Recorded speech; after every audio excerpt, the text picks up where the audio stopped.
The mining colony on Kepler 440b was quiet that morning. The twin suns had just risen over the red mountains, painting the sky in shades of orange and purple. Children walked to school through the underground tunnels.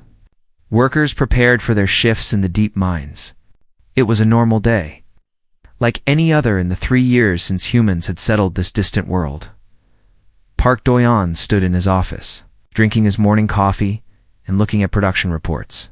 As colony administrator, his job was mostly paperwork and problem-solving.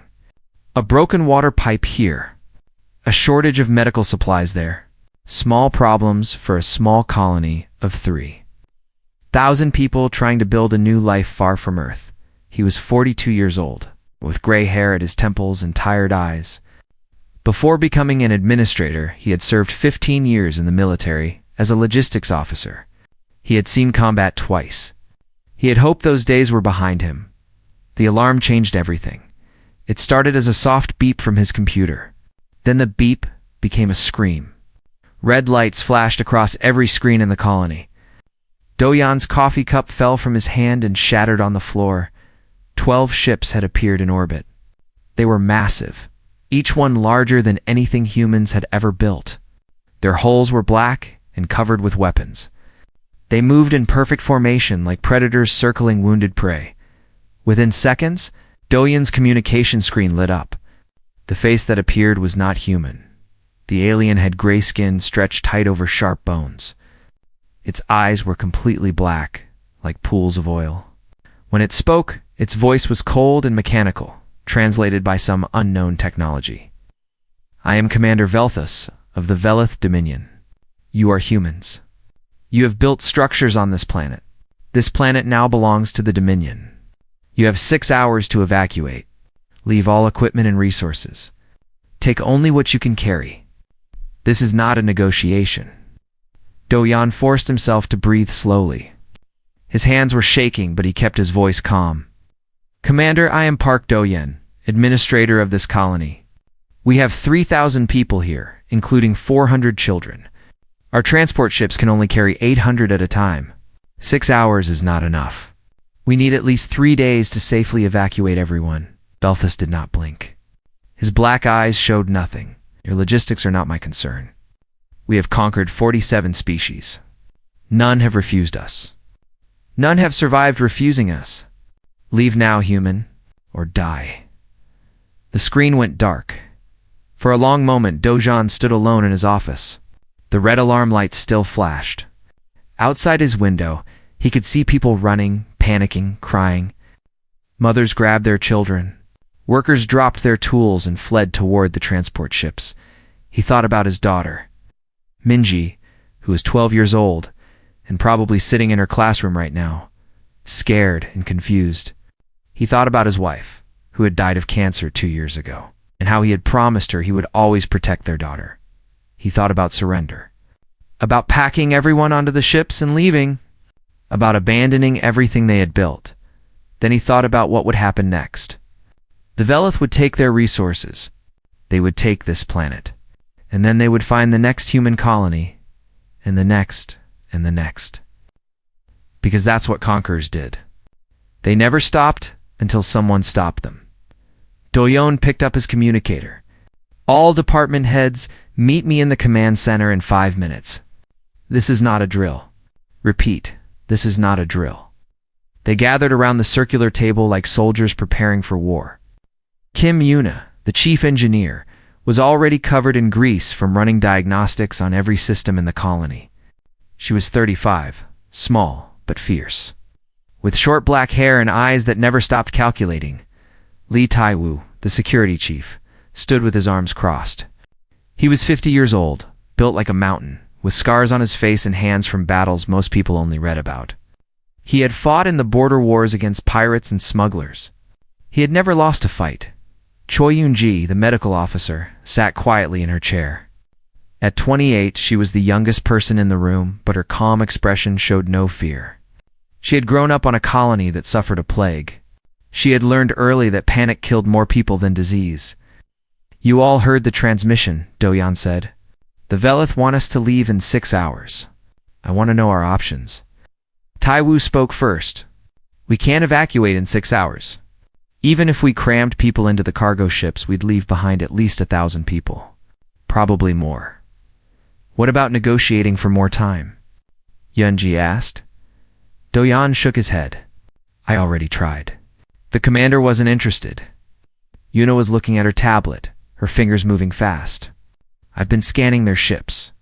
They're powerful, but they're built for space combat, not ground assault. If they wanted to just destroy us, they would have done it already. They want the colony intact. They want our mining equipment and our processed so they'll send ground troops, Taiwu said. How many? Based on the ship sizes, probably 10,000 total, maybe more. The room went silent. The colony had 200 trained security personnel. Even counting every person who could hold a weapon, they had maybe 800 fighters. Do-yan looked at each face around the table. He saw fear, yes, but he also saw something else. Something harder. Something that refused to break. I sent a message to the nearest human fleet, he said. They're 3 days away. If we can hold out for 72 hours, reinforcements will arrive. 72 hours against 10,000 soldiers? Yenji said quietly. With miners and farmers? With humans, Taiwu said. His voice was low and rough. I've studied military history my whole life. Do you know what every empire learns eventually? They learn that humans don't surrender. Not when we're defending our homes. Not when we're defending our families. The Velith have conquered 47 species. They've never fought us. Yuna smiled. It was not a pleasant smile. I can turn our mining equipment into weapons. The plasma cutters can become artillery. The explosive charges we use for digging can become bombs. I need 2 hours. I'll organize the defense, Taiwu said. We know every tunnel, every hiding spot, every inch of this colony. They don't. That's our advantage. I'll set up medical stations throughout the tunnels, Yunji said. Hidden ones they won't find. If we're doing this, we need to be ready for casualties. Do-yan nodded slowly. Outside, he knew people were still panicking. But in this room, something had changed. They had made a decision. We tell the people the truth, he said. We give them a choice. Anyone who wants to evacuate can take the transport ships. We'll send the children and anyone who can't fight. But anyone who stays to fight. He stood up and looked out the window at the red mountains in the distance. Somewhere up there, 12 alien warships waited. Their commander believed humans would run. He believed they would beg. He had no idea what he had started. The Velith made a mistake today, Do-yan said. They gave us an ultimatum. They told us to abandon our home. Now they're going to learn why that was the worst thing they could have done. On the Velith flagship, Commander Velthus reviewed his invasion plans with satisfaction. His officers assured him the ground assault would be quick and clean. The humans were primitive, they said. They were weak. They would scatter like animals when the soldiers arrived. Velthos had conquered dozens of worlds. He had never lost a battle. He saw no reason why this small colony would be any different. He did not know that he had made the greatest mistake of his life. He did not know that in 72 hours, his entire understanding of the galaxy would change. He did not know that humans, when pushed into a corner, do not surrender. They push back. The first transport ship left within 90 minutes. It carried 400 people, mostly children and elderly. Park Do-yan stood at the loading bay and watched them go. His daughter Minji had refused to leave. She was only 12, but she had her mother's stubbornness. I'm staying with you, she had said, her small hands balled into fists. Mom would have stayed too. Couldn't argue with that. So he had given her a job carrying messages between the command posts. It kept her busy and mostly safe. Mostly. The second transport ship left 30 minutes later. By then, the mood in the colony had shifted. Fear was still there, but something else had grown alongside it. Determination, anger, pride. 600 people volunteered to fight. Farmers who had never held a weapon. Teachers who had only read about war in books. Engineers who built machines, not destroyed them. They lined up outside the armory with steady hands and hard eyes. Li Taiwu looked at them and felt something tighten in his chest. These were not soldiers. They were parents and children, friends and neighbors. They were the people who had shared meals together, celebrated holidays together, buried loved ones together. And now they were willing to die together. Listen carefully, he told them. We are not going to fight like a regular army. We don't have the numbers for that. We're going to fight like ghosts. We hit them and disappear. We make them afraid of every shadow, every tunnel, every corner. We make them pay for every single step they take on our land. He pulled up historical files on the main screen. Images of jungles and mountains, of villages and cities, of ordinary people defeating vast armies. Humans have been doing this for thousands of years. When the big armies came, we didn't stand in lines and let them kill us. We used our knowledge of the land. We used traps and tricks. We made them bleed for every victory until the cost was too high to continue. Kim Yuna was already in the engineering bay working with a team of 30 technicians. Her shoulder ached from lifting heavy equipment, but she ignored the pain. There was no time for pain. The plasma cutters, she said, pointing at the massive machines used for slicing through rock. We mount them on the ore transport carts. The carts run on rails throughout the entire mine system. We can program them to move automatically, fire at targets, and retreat before the enemy can respond. One of her technicians, a young man named Cho Minho, looked nervous. Will that actually work? These machines weren't designed for combat, Yuna smiled grimly. Everything is a weapon if you're creative enough. The mining charges we use for blasting new tunnels? Now they're bombs. The ventilation system that moves air through the mines? Now it moves smoke and confusion. The heavier haulers? Now they're barricades. She worked for 5 hours straight without rest. Her hands moved automatically, connecting wires and adjusting systems. Every few minutes, she would stop and think about the Velith ships in orbit. She would imagine them scanning the colony. Believing they saw only miners and equipment, they had no idea what she was building. In the tunnel network below the colony, Choi Yunji was setting up her hidden medical stations. She had chosen locations carefully, places where the wounded could be brought quickly but which would be nearly impossible for the enemy to find. Stock each station with basic surgical supplies, she told her medical team. Painkillers, bandages, blood replacement fluid. We won't have time for complicated procedures. We stabilize them, keep them alive, and move on to the next patient. A nurse named Beek Soo-jin helped her carry supplies into the third station. Do you think we can really survive this? Yoonji paused. She thought about the question honestly before answering. I don't know. But I know that giving up means dying anyway. At least this way, we have a chance. And we send a message to whoever comes after us. What message? That humans are not easy prey. Above ground, Park Doyen coordinated everything from a mobile command center.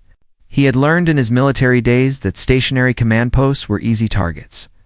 So he kept moving, using encrypted communications to stay connected with every team. His tablet showed him reports from all over the colony. Yuna's weapons were coming online. Taiwu's fighters were taking positions. Yanji's medical stations were ready. The evacuation ships were safely away, carrying the children toward human-controlled space. But the clock was running out. Only 30 minutes remained before the Velith deadline. Dojan opened a communication channel to the entire colony. Every screen, every speaker, every device carried his voice. This is Administrator Park. In 30 minutes, the Velith will send their soldiers to take our home. They believe we will run. They believe we will beg for mercy. They are wrong. He paused, looking at the faces of the people around him. Workers and fighters, young and old, scared but unbroken. We built this colony with our own hands.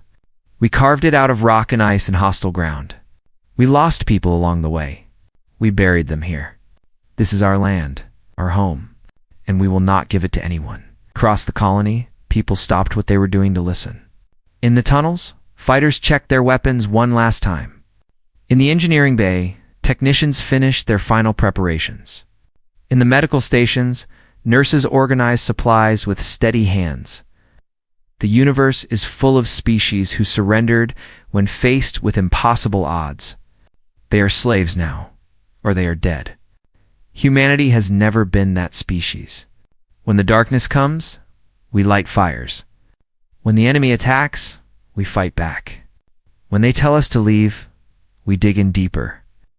His daughter Mingy was standing near the entrance to a tunnel, holding a bag of medical supplies she was supposed to deliver. She looked up at the speaker broadcasting her father's voice, and she felt tears in her eyes, but they were not tears of fear. In 3 days, our fleet will arrive. We only need to hold on until then.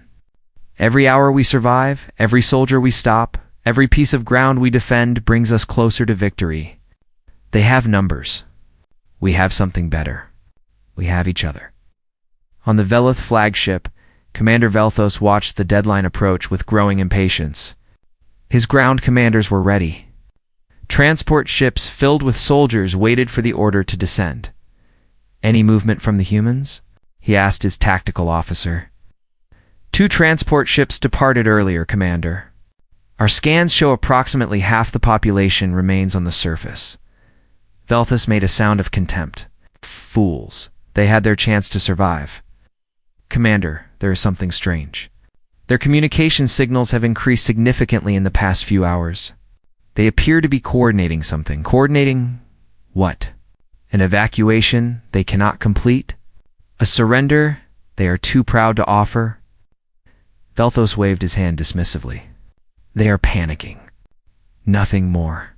Begin the assault when the deadline expires." He turned away from the tactical display, already bored with the conquest. In his long career, he had crushed species far more advanced than humans. This would be a footnote in his record. A small colony taken with minimal effort. He did not see the data that his tactical officer was frowning at. The strange energy readings from the mining equipment, the unusual movement patterns in the tunnel network. The way the remaining humans had spread out across the colony instead of concentrating near the landing zones, he did not understand that he was looking at the preparations for a trap at exactly the 6-hour mark. The first Velith transport ships began their descent. They carried 2,000 soldiers, each one trained from birth for conquest. They had never known defeat. They expected none here. On the ground, Kim Yuna watched the ships enter the atmosphere on her scanner. Her hand rested on the activation switch for her weapon systems. Around her, technicians held their breath. In the tunnels, Li Taiwu spoke quietly to his fighters. "Remember what I taught you. Let them come. Let them think they've won. Then we hit them with everything we have." In her medical station, Choi Yunji checked her surgical tools one final time. The first wounded would arrive soon. She would be ready. In his mobile command center, Park Doyan watched the enemy ships grow larger in the sky. His hand trembled slightly, but his voice was steady when he spoke. "All units, this is command. Hold your fire until my signal. Let them land. Let them advance, and then show them what humans are made of." The Velith ships touched down on the red soil of Kepler 4 for to be. Ramps lowered. Soldiers poured out in perfect formations, weapons raised. Scanning for targets, they found only silence and empty ground. For the first time, Commander Velthus felt a small flicker of unease in his chest. Something was wrong. The humans should be running. They should be screaming. They should be begging instead. There was only quiet.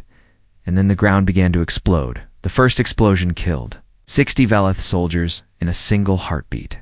The blast threw their bodies into the air like broken toys. Before they could even hit the ground, 3 more explosions ripped through their formations. Kim Yuna had buried mining charges beneath the most obvious landing zones.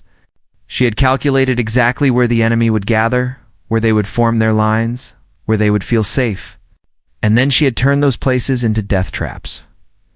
From his command post on the flagship, Commander Velthus watched in disbelief as his soldiers scattered. Their perfect formations dissolved into chaos. Officers screamed orders that no one could hear over the explosions. "What is happening?" he demanded. "Report." "Commander, the humans have placed explosive devices throughout the landing area. We are taking heavy casualties." Velthus gripped the edge of his console. "Pull back and regroup. Scan for additional explosives before advancing. But that was exactly what the humans wanted, as the Velith soldiers retreated from the blast zones. They moved directly into the kill corridors that Li Taiwu had prepared. Suddenly, plasma fire erupted from hidden positions. The massive mining cutters, mounted on automated or carts, rolled out of concealed tunnels and opened fire. The plasma beams were designed to slice through solid rock. Against Velith armor, they cut like hot knives through paper. Taiwu watched from an elevated position, directing his fighters through hand signals. They had trained for only a few hours, but they followed his instructions perfectly. Fire 3 shots. Move to a new position. Fire again. Never stay in one place long enough to be targeted. Teams 4 and 5, fall back to secondary positions, he said into his communicator. Team 6, prepare to flank when they advance toward the main tunnel entrance. The Velith commander on the ground, a veteran officer named Dravik, tried to rally his troops. He had fought in a dozen campaigns. He had never seen anything like this. Advance toward the tunnel entrances, he ordered. We need to get underground where their traps cannot reach us. It was a logical decision. It was also exactly what the humans expected. The tunnel entrances were the most heavily defended positions. As the Velith soldiers rushed toward them, they ran through overlapping fields of fire. Human fighters shot from the sides, the front, even from above, through ventilation shafts. Kim Yuna's voice came through Taiwu's communicator. I'm sending the rail cars through tunnel section 7. Get your people clear. Taiwu shouted the warning to his fighters. They dove for cover just as 4 ore carts came screaming down the rails, plasma cutters blazing. The automated weapons swept across the Velith advance, coating down soldiers before they could even aim at the fast-moving targets. By the end of the first hour, 300 Velith soldiers were dead. The remaining troops had taken cover behind rocks and craters, afraid to advance. On the flagship, Commander Velthus was no longer dismissive. He stared at the casualty reports with growing alarm. 300 dead, another 200 wounded, and they hadn't even reached the tunnel entrances. How is this possible? He asked. They are miners. They are farmers. They have no military training. His tactical officer spoke carefully. Commander, our records show that humans have a long history of what they call guerrilla warfare. They use knowledge of local terrain to offset numerical disadvantages. They do not fight in traditional formations. Then we adapt. Send in the 2nd Battalion. I want those tunnels secured within the next 2 hours. But the 2nd Battalion found the same nightmare waiting for them. The humans had retreated deeper into the colony, drawing the Velith soldiers into narrow passages where their numbers meant nothing. In the tight tunnels, a single human with a rifle could hold off a dozen enemies. Choi. Yoonji received her first patients 90 minutes into the battle. 3 fighters with plasma burns, 2 with broken bones from falling debris. She worked quickly, efficiently, her hands steady despite the distant sounds of explosions. You're going to be fine, she told a young woman named Han Jiwoo, who had a deep burn across her arm. The wound is clean. You'll need to rest for a few days. Jiwoo shook her head. Wrap it up. I'm going back out there. You need medical rest. You could damage the tissue permanently. My husband is still fighting. My children are on those evacuation ships. I'm not resting until this is over. Yoonji looked at the determination in the woman's eyes. She understood it. Every person in this colony was fighting for someone they loved. Fine, she said, wrapping the burn quickly. But come back if the pain gets worse. Promise me. I promise. Yoonji watched her leave, then turned to the next patient. There would be many more before this night was over. On the surface, Park Doyan moved his command post again. The Velith had started trying to track communication signals, so he kept transmitting from different locations. Never staying in one place for more than 20 minutes, his daughter Minji appeared at his side, carrying a bag of food and water. The kitchen crew sent this. They said you haven't eaten in 6 hours. Doyan took the food gratefully. Thank you, sweetheart. How are the message runners doing? Good. Scared, but good. We've been delivering ammunition to the forward positions. The fighters say we're helping. He looked at his daughter, so young but already so brave. You are helping. Every person in this colony is helping. We're all in this together. A new report came through on his tablet. The Velith had lost nearly 500 soldiers now, but they kept coming. More landing ships descended from orbit, bringing fresh troops to replace the fallen. Sir, his communication officer said, the Velith are requesting a new communication channel. Commander Velthus himself wants to speak with you. Doyen considered refusing, but he was curious what the alien commander had to say now. Put him through. Velthus's face appeared on the screen. He looked different than before. The cold confidence was gone, replaced by something harder, angrier. Administrator Park, your resistance is impressive, but futile. You cannot win. You know this. Surrender now, and I will spare the lives of your remaining people. Continue fighting, and I will destroy every man, woman, and child in your colony. Doyen smiled. It was not a pleasant smile. Commander, let me tell you something about humans. We have a saying, it is better to die on your feet than live on your knees. You gave us an ultimatum. You told us to leave our home. You expected us to obey like all the other species you have conquered. He leaned closer to the screen. You were wrong. Every soldier you send down here will die in our tunnels. Every hour you waste trying to break us is an hour closer to our fleet arriving. And when they get here, they will see what you did. They will see that you've threatened our children. And they will not be as patient as I am. Velthus's black eyes narrowed. You are bluffing. No fleet can arrive in time to save you. Maybe, maybe not. But here's what I know for certain. Your soldiers are dying right now. They will continue to die. And eventually, you will have to explain to your leaders why you lost thousands of troops to miners with plasma cutters. He cut the transmission before Velthus could respond. The battle continued through the night. The Velith adapted slowly, learning to fear the tunnels, the hidden explosives, the plasma carts that appeared from nowhere. But the humans adapted faster. When one tactic stopped working, they invented new ones. Taiwu led a counterattack at midnight, taking 30 fighters through a secret passage that emerged behind the main Velith lines. They struck hard and fast, killing 100 soldiers before vanishing back into the darkness. Yuna reprogrammed the ventilation systems to pump smoke into Velith positions, blinding them while human snipers picked them off from concealed locations. Yunji saved 47 lives in the first 12 hours, working through exhaustion that would have broken most people. By morning, the Velith had lost 800 soldiers. They had captured exactly 0 objectives. Commander Velthus stood alone on his bridge, staring at the casualty reports. In his entire career, he had never lost so many troops in a single engagement. He had never faced an enemy like this. His second-in-command approached carefully. Commander, perhaps we should consider orbital bombardment. A targeted strike could know. Velthus's voice was ice.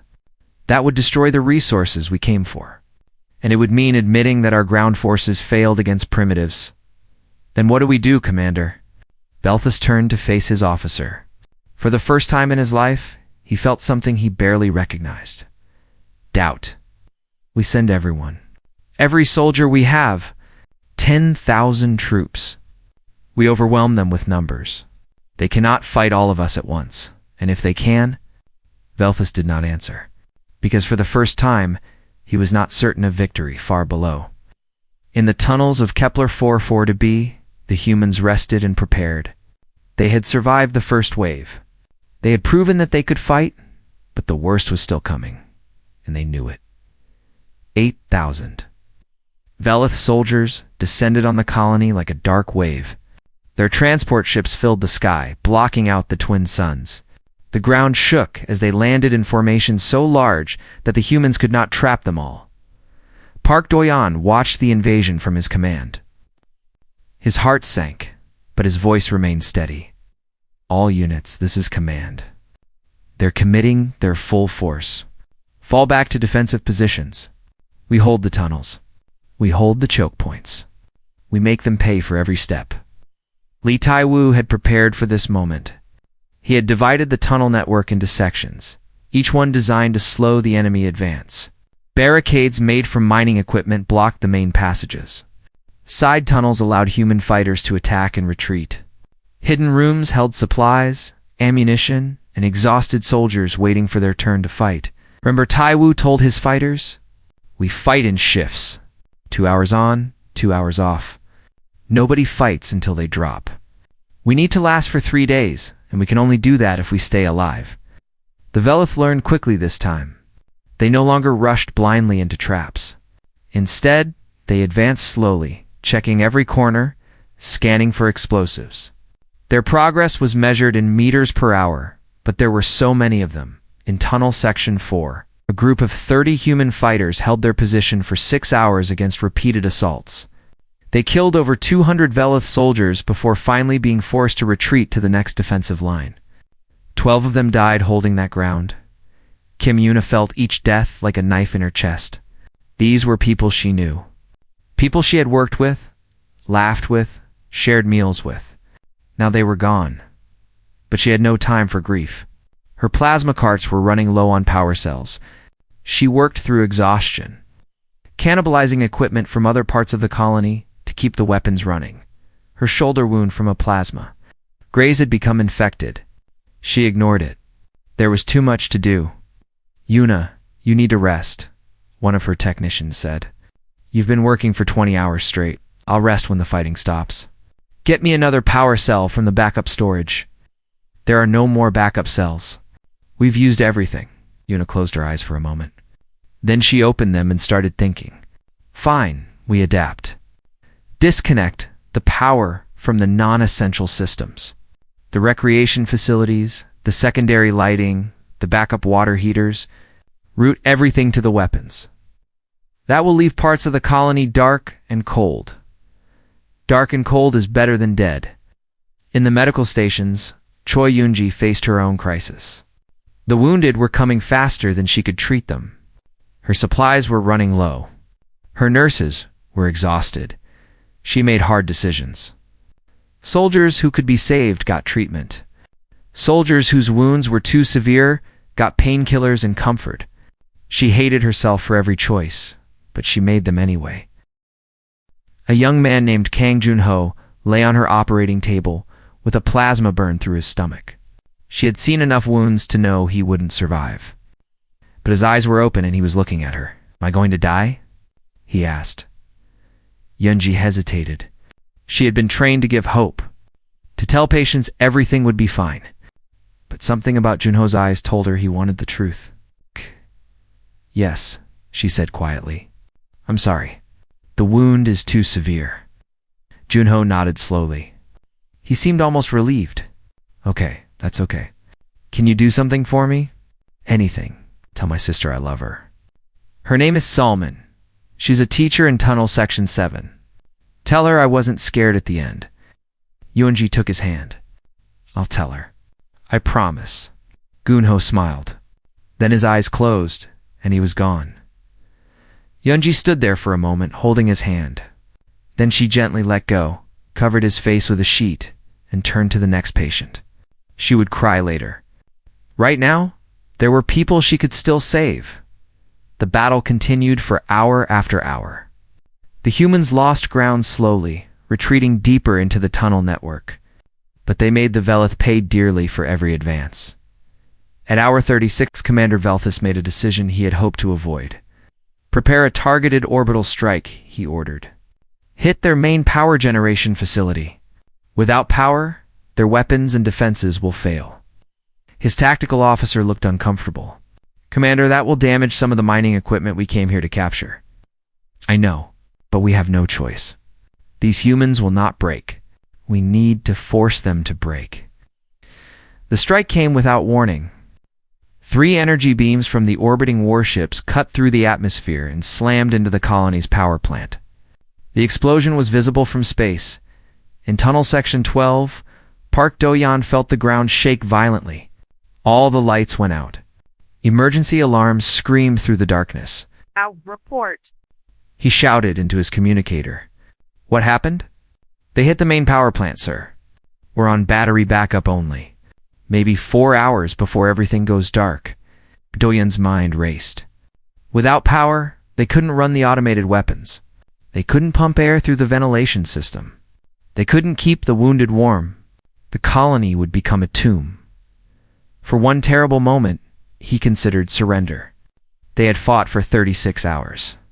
They had killed thousands of enemy soldiers. They had done more than anyone could have expected. Maybe it was time to stop. Then his communicator crackled with Yuna's voice. "Doyan, don't panic.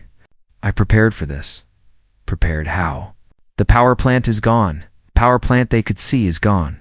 But 6 months ago, I installed backup geothermal systems in the deepest tunnels. I told everyone it was a research project. I didn't tell them it was an emergency backup." "Why would you install secret backup power systems?" "Because I grew up on a colony that failed. I learned early that you always plan for the worst. Give me an hour. I'll have partial power restored." Doyan laughed. It was the first time he had laughed in 2 days. "Yuna, I could kiss you. Save it for after we win. Now let me work." True to her word, Yuna brought the geothermal systems online within 45 minutes. Emergency lights flickered back to life throughout the tunnel network. The ventilation systems hummed back into operation. The automated weapons reactivated. Yuna broadcast a message on the Velith communication frequency. The one she had hacked days ago. "You think we didn't plan for this?" she said, her voice hoarse but triumphant. "We always plan for the worst. It's how humans survive." On the flagship, Commander Velthus heard her words and felt something cold settle in his chest. He had thrown everything at these humans. He had used his best troops, his orbital weapons, every tactic he knew, and still they fought. "Commander," his tactical officer said quietly, "we have lost over 6,000 soldiers. Our ground forces are requesting permission to withdraw and regroup. 6,000 dead. Against miners. Against farmers. Against humans?" Velt stared at the tactical display showing the colony below. Such a small place. Such a small population. How could they have caused so much damage? "No withdrawal," he said finally. "We continue the assault. They cannot last forever." But even as he spoke, he knew something had changed. He had expected a quick conquest. Instead, he had found a war. And for the first time in his career, he was not certain he could win it. In the tunnels below, the humans fought on. Hour 40. Hour 50. Hour 60, they fought in exhaustion so deep it felt like death. They fought with wounds that should have stopped them. They fought knowing that friends had died, knowing that more friends would die before it was over. Park Doyan had not slept in 3 days. His eyes were red and his hands shook, but he kept commanding, kept coordinating, kept making decisions that meant life or death for his people. His daughter Minji brought him coffee. She looked as tired as he felt. "Dad," she said quietly, "are we going to make it?" He looked at her for a long moment. Then he pulled her into a hug. "Yes," he said. "We are, because we have to. Because giving up isn't who we are." Above them, the twin suns began to rise again. Hour 62 of the battle had begun. In 10 more hours, the human fleet would arrive. They just had to hold on a little longer, at hour 60. The first human warship dropped out of faster-than-light travel at the edge of the system. Then another. And another. 8 ships in total, led by the battlecruiser Indomitable. Admiral Beak GA stood on her bridge, watching the Velith fleet on her tactical display. Her crew had pushed their engines beyond safe limits to arrive 12 hours early. 3 of her ships had suffered damage from the strain. She didn't care. When she had received Park Do-yoon's message, she had not hesitated. Civilians under attack. Children in danger. Aliens demanding surrender. Some things required no discussion. Velith vessels, this is Admiral Beak of the United Earth Fleet. You are engaged in hostile action against human civilians. Withdraw immediately or face destruction. On the Velith flagship, Commander Velthus received her transmission with mixed emotions. The human fleet was smaller than his. 8 ships against 12. By numbers alone, he should win. But numbers had meant nothing on the ground. 6,000 of his soldiers were dead. The remaining 4,000 were exhausted, demoralized, and trapped in a tunnel network that had become a graveyard. His second-in-command approached carefully. "Commander, we still have numerical superiority. We could engage the human fleet and what?" Velthus interrupted. "Fight another battle against humans. Risk more casualties? For what, a mining colony?" He stared at the tactical display for a long moment. The human ships were moving into attack formation. They were not hesitating, not waiting, not trying to negotiate. They were preparing to fight, just like the colonists had fought.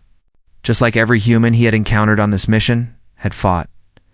Velthus had conquered 47 species in his career. He had never met one like this. Other species surrendered when the odds were against them. They calculated survival, weighed options, chose the logical path. Humans didn't seem to care about logic. They cared about something else. Something he didn't fully understand, Commander, his tactical officer said. "The human fleet is requesting a response to their ultimatum." Ow! Velthus closed his eyes. In his mind, he saw the past 3 days. The explosions that had killed his first wave. The tunnels that had swallowed battalion after battalion. The plasma weapons that had appeared from nowhere. The voice of the human engineer, mocking him after he destroyed their power plant. "We always plan for the worst. It's how humans survive." "Order all ships to withdraw," he said quietly. His officers stared at him in shock. "Commander, we have never retreated from," I said, "withdraw." Velthus's voice cracked like a whip. "Recall all ground forces immediately. We are leaving this system." Below, in the tunnels of Kepler 44b, Park Doyen received the news from his communication officer. "Sir, the Velith ships are moving." "They're leaving orbit." Oh. Doyen stared at the screen. He couldn't believe it. After everything, after all the death and pain and sacrifice, the aliens were running away. "Confirmed that," he said. "Are you sure?" "Confirmed, sir. All 12 ships are moving toward the edge of the system. And, sir, the ground forces are retreating to their transports." The word spread through the colony like wildfire. In the tunnels, exhausted fighters looked at each other with disbelief. In the medical stations, nurses stopped their work and started crying. In the engineering bay, Kim Yuna sat down on the floor and laughed until tears streamed down her face. Li Taiwu gathered his remaining fighters in tunnel section 6. They were dirty, wounded, exhausted. Many of them could barely stand. But they were alive. "You did it," he told them, his voice rough with emotion. "All of you. You held the line. You fought like warriors. And you won." A young farmer named Yundeho, who had never held a weapon before 3 days ago, spoke up. "We didn't do it alone. We did it together." Taiwu nodded slowly. "Yes, that's exactly right. We did it together." The Velith transports lifted off from the surface, carrying the surviving soldiers back to their fleet. They left behind the bodies of 6,000 of their comrades. They left behind their pride, their reputation, their belief that they could never be defeated. Commander Velthus watched the retreat from his bridge. He had already composed his message to the Dominion High Command. He had told them the truth. The humans had fought with a ferocity he had never encountered. They had used weapons made from mining equipment. They had hidden in tunnels and struck from shadows. They refused to surrender even when all hope seemed lost. And they had won. His second-in-command stood nearby, silent and pale. "What happens now, Commander?" he finally asked. "Now." Ow! Dominion learns that there is a species in this galaxy that does not bow. And every species we have conquered will learn the same thing. This battle will start fires across our empire. Then perhaps we should not tell them. Velthus shook his head. "They will find out anyway. The humans will make sure of it. They will tell everyone what happened here. That is what I would do if I were them." The Velith fleet disappeared into faster-than-light travel, leaving behind an empty sky and a devastated colony. Admiral Beak's ships moved into orbit. Medical teams transported down. Engineers began assessing the damage. Relief supplies poured in from the cargo vessels. Park Do-yan met the Admiral at the primary landing zone. He looked like a man who had not slept in a week, which was close to the truth. But his eyes were clear, and his handshake was firm. "Administrator Park," the Admiral said, "I've read the battle reports. What your people accomplished here is remarkable. Doyan shook his head. We just did what we had to do. We protected our home. You killed 6,000 enemy soldiers with mining equipment and farmers.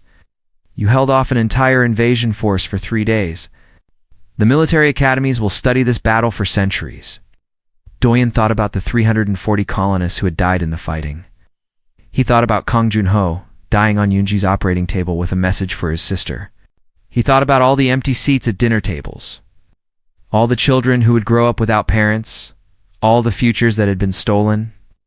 It doesn't feel like a victory, he said quietly. Admiral Beak nodded. She understood. It never does. But it is one, and it matters.